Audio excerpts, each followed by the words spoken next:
The following is a presentation of Muddy River News.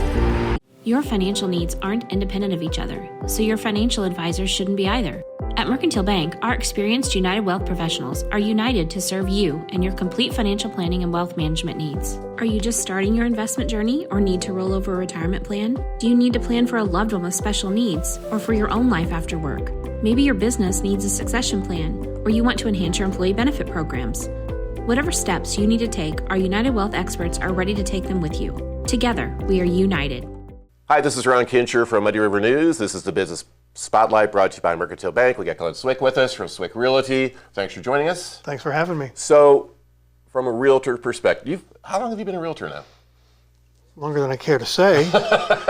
Now, I got in real estate in 1982. Right. So do the math. So was it all local here, or did you start someplace else? No, I'm from the Chicago area. Are you? Okay. Yeah, I started practicing in south of Chicago. Okay. In the south suburbs there. It's interesting you say you practiced realty like a doctor practices. So it is a trade that you have to work at and get better and better. Sure. Just like anything else. Of course it is, yeah. And there's no guaranteed right answer, so Yeah. you're always practicing.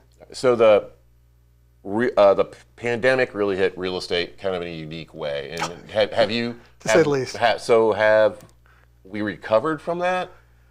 Well, it depends on what you mean by recover. Well, that's why I got you here. You're the expert.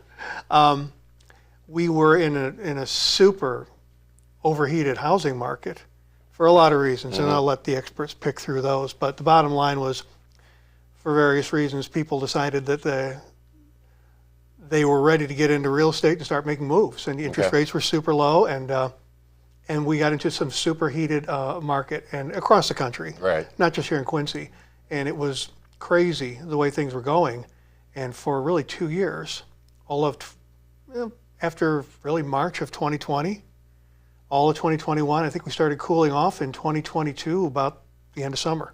You mentioned cool. So was it a buyer's market, a seller's market? You mentioned it's just so heated. In what way was it heated? Lack of inventory and a frenzy of buyers getting Okay. out there trying to grab the houses that were available. Saw a lot of multiple offer situations, a lot of over asking price sale prices that, I don't know how that's going to pan out for the people who bought at that time. But, we had a similar market in 2007 and 8 Okay. when speculation was high and lending was easy. People were buying and selling the next day. That was a different kind of market than what we're looking at now. We're just looking at supply and demand. Right. So how are we with supply and demand right now? Has it changed any? We're getting a little more supply. We were at one point down about a third of what we're used to seeing. Oh, wow. Okay. And I think that we're probably up and around 45% now. I'm not doing any hard math with you. I'm just saying my feel. Understand. But we're starting to see more homes come on the market and stay a little longer on the market than minutes or hours. Typical market time now is anywhere between 7 to 21 days. Is that normal then? In an average year, a third of the homes are going to sell in the first 30 days. A third of them are going to take 30 to maybe 90 days, and a third of them are going to take 90 or longer or not sell at all. All right. This is a really stupid question, but what makes a home sell? Price, condition, location, Okay. desirability. So if I'm wanting to sell my house, what can I do to hit those three things that you just mentioned? I mean, availability obviously is the price and condition. Price and condition is the main thing. You've got to price the home according to what it is and condition-wise. If you put a lot of money into it, you've done a lot of updates. You've got a recent roof, new windows, updated HVAC, everything's up to par and decorated well. You're at the top end of the market, and you'll probably be one of the quickest homes to sell in for the highest price. The condition, though, are you? My taste may not be what other people's tastes are. So Correct. How generic do I want to make my house prior to selling the house? You can know what I argue mean by that? that. Yeah, there's a lot of talk about, staging and neutralizing, depersonalizing. When I started in real estate, it was basically get all the family pictures off the walls and paint everything white. Right. Make it neutral, let the buyers pick their own colors. Then staging came along, it became a thing. And honestly, staging does help. A house that's staged and a house that's just stark, bare, empty is at a competitive disadvantage. I Right. think people who walk through that, they see the staging, it looks attractive, and they can see themselves there a lot easier. Does it get you more money? I don't know if it's going to get you more money, but it'll probably get you a quicker sale. Yeah.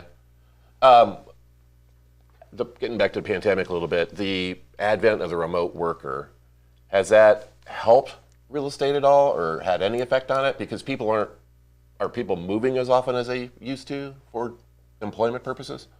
I think probably not as much as they used to, because remote work wasn't really a thing 10 years ago.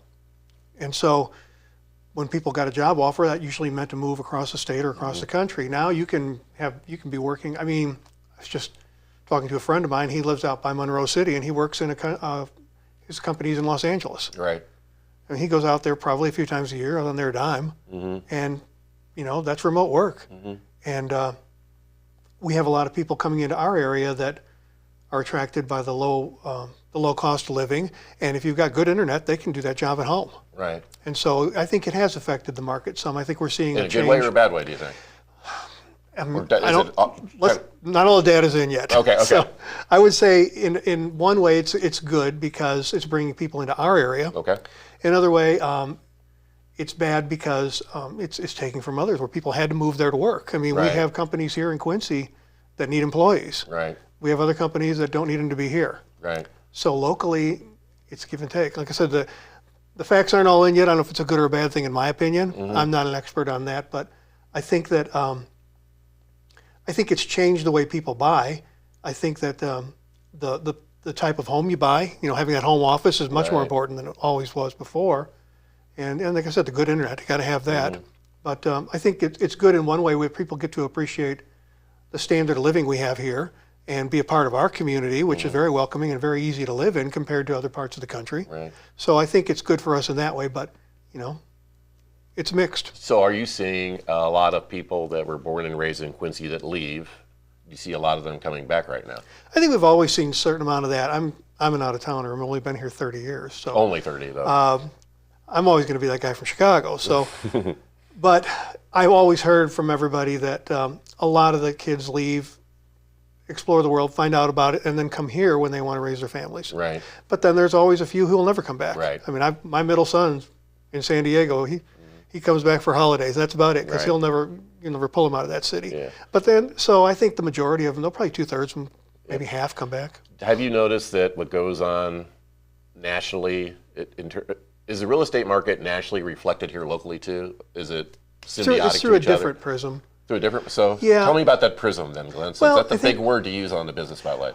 Well, I didn't mean to. It just came out. But I think, we reflect the overall national market, but Quincy seems to be at a different pace. When everybody was in a hot frenzy, yes, our market was hot here too, but we weren't pushing the outside edges of that envelope. Quincy's more conservative. It's the Midwest.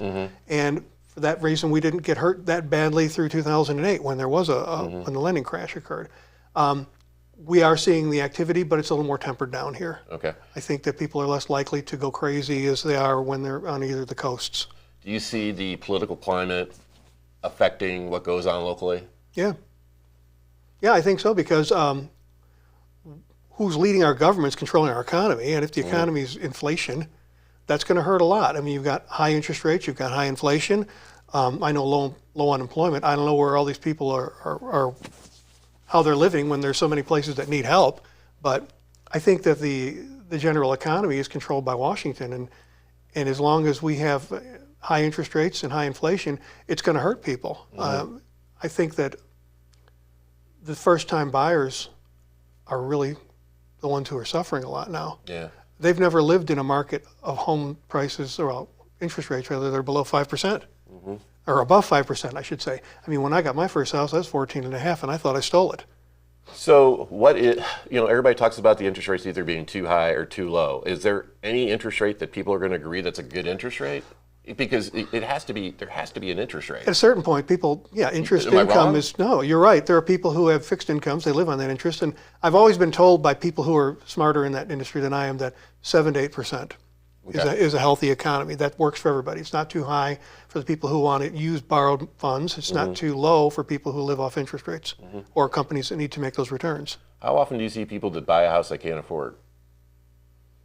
And is that part of your job to tell them, it's part of my job to help them with that. I think the lenders also are part of that. I don't know that I see very much of it. Oh, really? You don't? I don't. I mean, we're very pro-consumer in my business. We're at my company, we are certainly fiduciaries, and we're looking out for the interest of the client.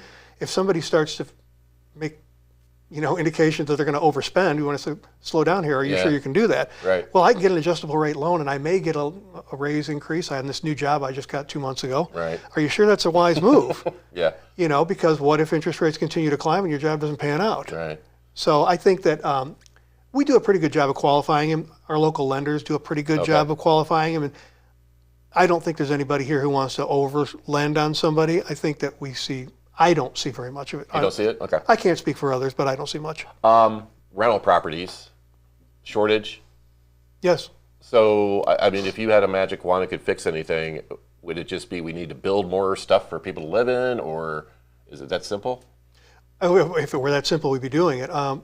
We do need more homes, but not just the rentals, but homes to own. I think homes to own is the way to go anyway. Okay. That's part of the business I'm in, and I really believe it. You should all own a home if you can.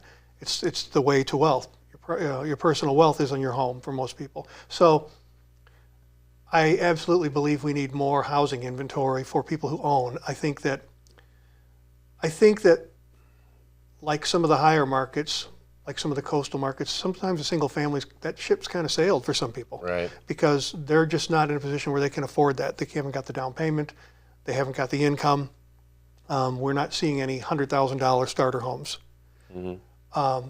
Building a home right now is a $400,000 plus adventure. I mean, you can't get into a brand new home for anything less than that. Because the cost of supplies, right? Cost of supplies, Okay. and it's the cost of the infrastructure too. Mm-hmm. I mean, a couple blocks of water lines could be $100,000. Okay. So, it's multifaceted. We have infrastructure issues. We're not going to see any more new development around Quincy unless we get a lot more sewer and water systems out there that developers can afford to have installed and still have money left over to develop the ground and put the roads in, the curbs, build houses, and still make some money by the end of the day. Right. I think that we're seeing a phenomenon across a lot of the country called missing middle housing, where that affordability, the affordable homes are gone. A lot of it's going to be probably recovered in varieties of multifamily homes. Could be townhouses, condos, multi-unit buildings. I like the type that have ownership. Mm-hmm. A townhouse would be much better than a 4-unit rental because you've got 4 units that people live in and they own each. Right. So I think that we need to see more of that, and that's going to be reliant on the city to cooperate because that requires a certain amount of zoning. If the infrastructure is so expensive, we're going to have to make use of what we have here. That means you've got to be looking for properties where there might be 2 lots with a couple old rundown houses you can knock down and put in, maybe a bungalow court. Okay. Or townhouses or something like that. And the city needs to allow that zoning. Okay. Right now, is that city not allowing that type of zoning? I don't know that much about them not allowing it. I don't know if we had a lot of opportunities to really ask them for it. I've seen a number of cases where people have put in multifamily units and they may have required a variance. And I don't think the city's hard on giving those. Mm-hmm. But I think, it's like zoning set. All we can do is ask for requests for variances. It would be nice if we had more of that R3, R4 zoning out there. So, you wouldn't have to request the variance, but there's still some parts of town that have that, but it's very limited. I think the multifamily, the attached housing, it's cheaper for a builder to put up one structure and divide it 4 ways and sell it to 4 different people than build 4 individual homes. Yeah. You love what you do, don't you? I do. You really do. I know. I kind of feel guilty sometimes because I'm around other people who, when I run into them, and we'll see them at the store, and they start talking about their job, like, oh, I hate this, I hate that. And I'm like, I'm not going to say much, but I love my job. I love what I do. Thanks for coming in. Thank you for having me. That's Glenn Swick. I'm Ron Kinscherf. This has been the Business Spotlight, brought to you by Mercantile Bank. Your financial needs aren't independent of each other, so your financial advisors shouldn't be either. At Mercantile Bank, our experienced United Wealth professionals are united to serve you and your complete financial planning and wealth management needs. Are you just starting your investment journey or need to roll over a retirement plan? Do you need to plan for a loved one with special needs or for your own life after work? Maybe your business needs a succession plan or you want to enhance your employee benefit programs. Whatever steps you need to take, our United Wealth experts are ready to take them with you. Together, we are united. Muddy River News. Our home, our news.